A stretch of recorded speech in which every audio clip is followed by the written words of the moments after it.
Bu yol nereye gider? Yol bir yere gitmezdi aslında. Çünkü o bir durma biçimidir.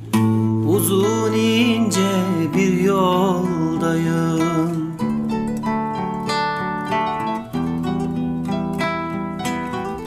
gidiyorum gündüz gece.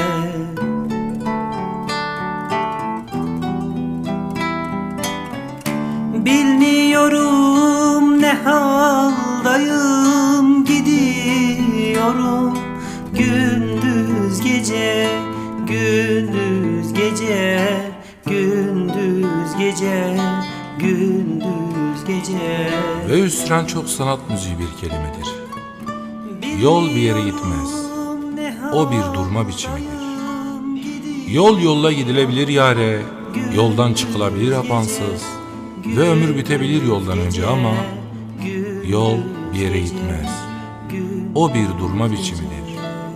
Yaşamak hızlı bir ölme biçimidir.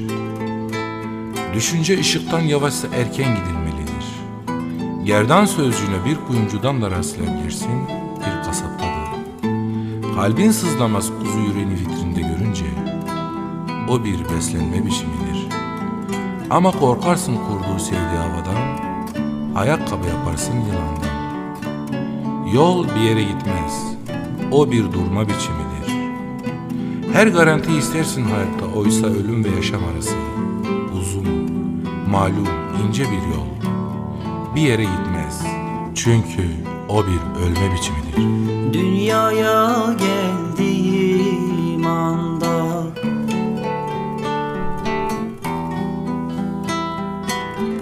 yürüdüm aynı zamanda.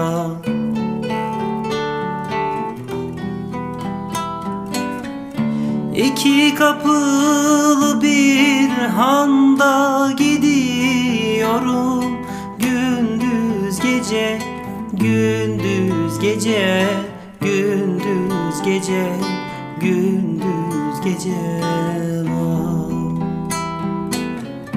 İki kapılı bir handa gidiyorum gündüz gece, gündüz gece, gündüz gece, gündüz gece var.